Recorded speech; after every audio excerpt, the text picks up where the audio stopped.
This is the weekly forecast reading for the 29th of February to the 6th of March 2016. We're going to do both your general and your love and partnerships. We're going to start with love and partnerships.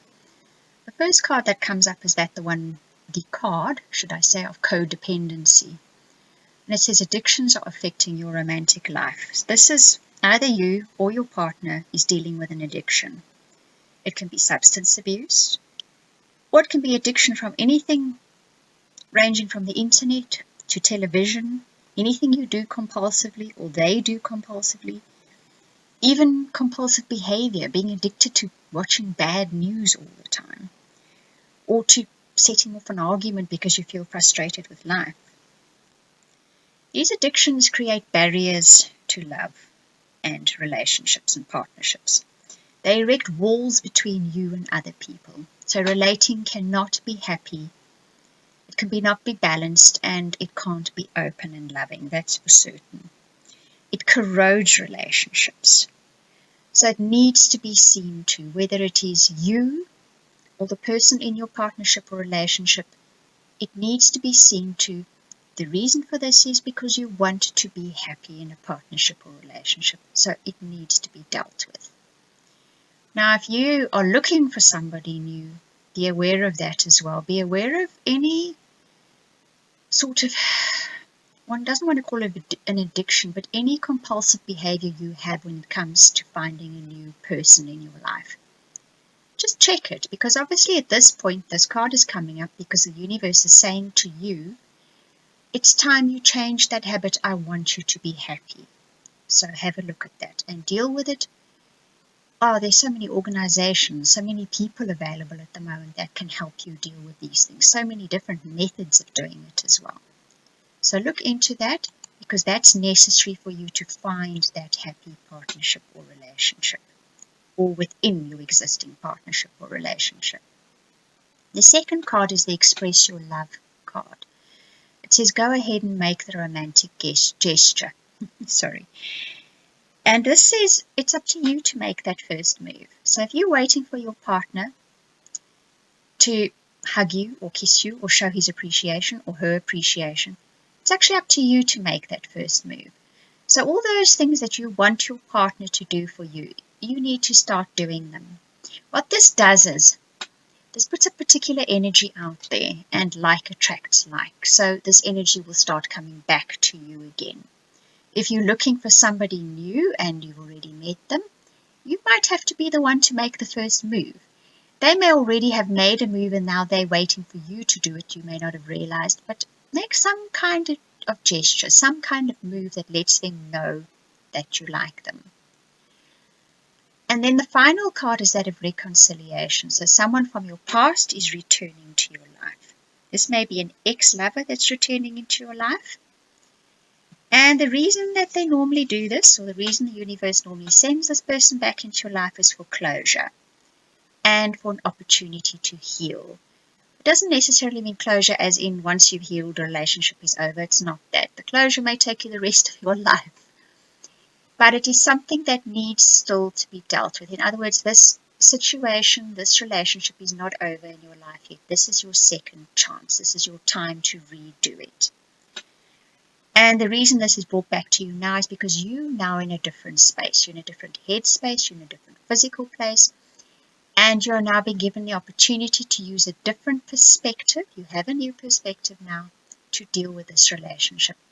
This card has come up in quite a few personal and private readings lately. So I think there's a lot of ex-lovers or ex-partners coming back into people's lives again for them to be given that second chance to do it differently this time. This will give you the opportunity not to react but to respond, so that you can set this relationship off on a different, happier path.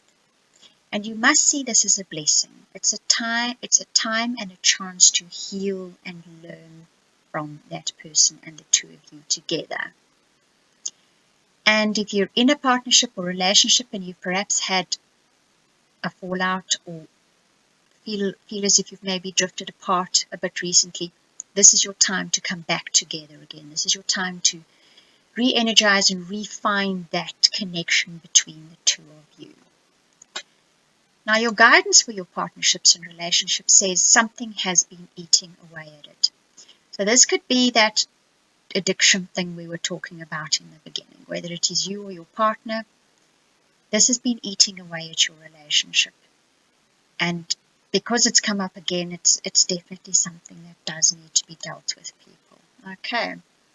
And it doesn't need to be a hugely serious thing. It could just be some small thing that you or another person keeps doing that is corroding slowly but surely at your partnerships and relationships.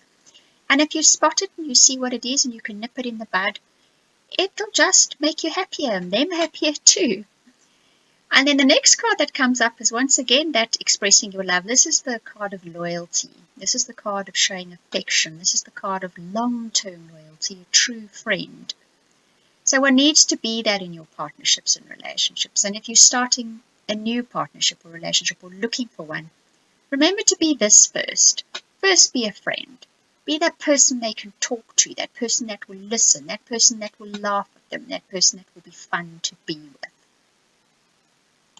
Then finally it says that you are going to be upgrading, improving, and entering a new state of evolution in your partnerships and relationships. So that portal is open for all of you at the moment. You can elevate your partnerships and relationships to a new level. They can evolve into something better. And if you're looking for a new partner or a new relationship, this is true of that too. You now have the opportunity to attract into your life someone that is an improvement on the someone you had before. Okay? So that's something to keep in mind. Right, so that is your love and partnership reading. Those two eclipses are coming up fairly soon, one on the 8th of March and one towards the end of March. So these will definitely be helping in partnership and relationship zones and will definitely be impacting on. They will be giving that forward push, that hard momentum to make these changes that are necessary. Now your general reading, because that first solar eclipse is coming up on the 8th of March, I thought what I'd do is give you a heads up, preparation for it, because it's no doubt already affecting many of you. Not many of you, I should say, a few of you, and it's a small percentage of you, may already have felt this eclipse's total effect.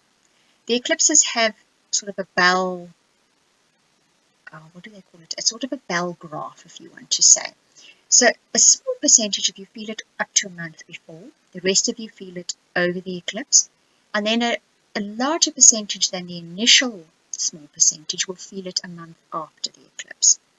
But all of you will be feeling this energy. That energy of a solar eclipse is a big energy, and it obviously lasts up to 6 months into the future. So this is good preparation for what is coming in. Now the angel guidance for this energy that's coming in says it's a divine, magical, positive opportunity surrounding the situation. Now, by now, many of you will know an eclipse can sometimes cut something out of your life. It can sometimes shine a glaring light on something else in your life, and it can be a bit jarring at times. It is to force your attention onto something. That's basically what it's doing. But this is saying there is divine, magical, positive opportunity surrounding the situation, so keep that in mind. It says it will give you the courage and the strength to continue on your journey. It's going to put that wind beneath your wings. And for some of you, this could be a long-held dream coming true. Then, the energy that's coming in. So this now explains the energy that's coming in. Your first card is what the angel's advice is to you. Okay? Now this energy coming in says that this is a powerful manifestation time. So you need to imagine your goal. Not only imagine it, you need to feel it. Feel it with your heart. Really feel it. And know that the energy is available to manifest this. So there's huge manifestation possible during this eclipse. And that stretches 6 months forward. Now your challenge is going to be not to be in your head too much. Do not overthink this. Do not overanalyze it. Because this is going to be a different type of, shall we say, manifestation coming up. This is more that magical miracle type of manifestation. So it's not going to need your head, it's going to need your heart and your soul, if you understand what I'm doing. And it says that you need to give your mind a rest, okay? So if you're trying to think too much, you're trying to analyze too much, give your mind a rest. Do something creative instead. And while you're being creative, you're going to get that aha moment. Something will just crop up that gives you clarity and direction. Then what you need to do, okay, is you need to be honest. You need to say to yourself, what is my true calling? What do I really want to do? In my heart of hearts, what is it that I really want to do? And many of you already know that is what you want to do. But have you been honest about what it takes to do that? You need to sit yourself down and say, if I want to be an author, I actually need to write a book. I need to write several books. I need to spend several hours writing. Okay? Now that's just an example. Then the outcome is that there is this make it happen phase. So after this eclipse, you are going to have this make it happen phase. So you're going to be climbing over those obstacles, or the obstacles are going to be disappearing. There's going to be this massive forward momentum. And it will be a time to get things done. It says you'll be busier than usual, and abundance will be waiting at the end of this for you to claim it, if you make the effort, right? These energies are out there, you've got to use them. They don't just, okay, sometimes they fall in your lap, but for this one, nope, it's not going to fall in your lap, okay? It says you have the power to make things happen now.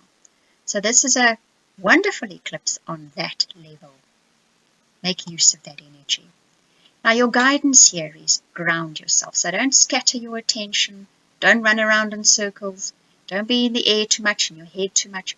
Ground yourself so that you can focus and center to use this energy. The next card that comes up is that of fire and passion. This says, what is your passion? What ignites your inner flame? Are you even doing it? I'm going to read something to you from a man called Elias Lonsdale, a visionary really. And he says, unless you're living a life of radical joy, you're settling for less.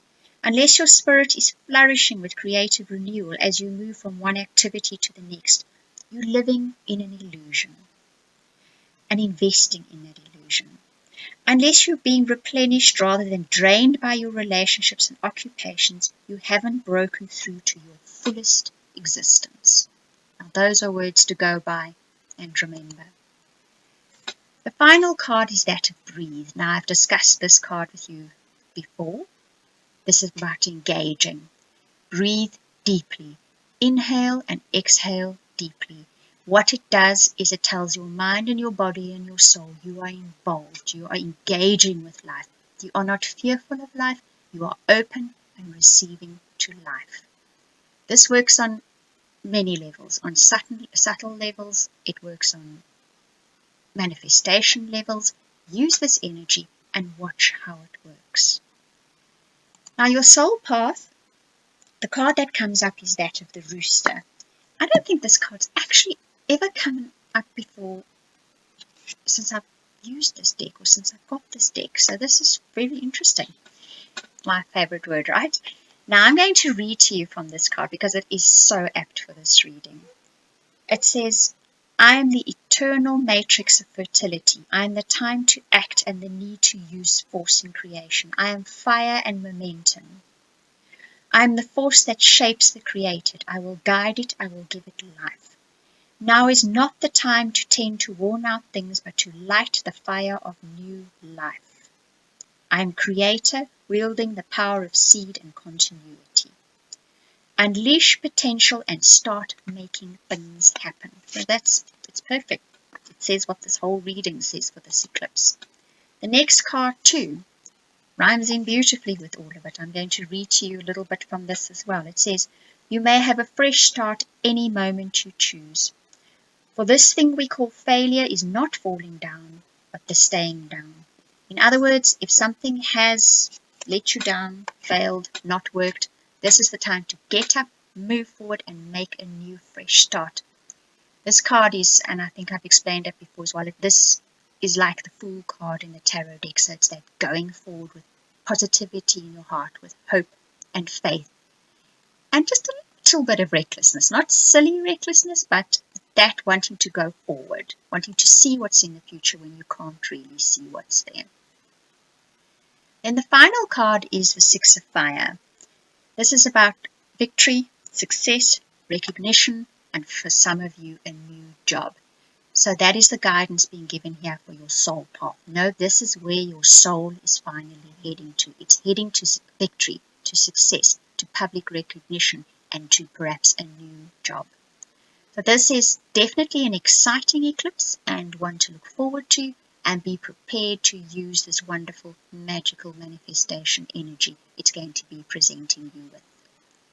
Right, so that is your weekly reading for, and now I'm looking for my dates, which is 29th of February to 6th of March 2016. I hope you enjoyed it. Thank you for watching and listening.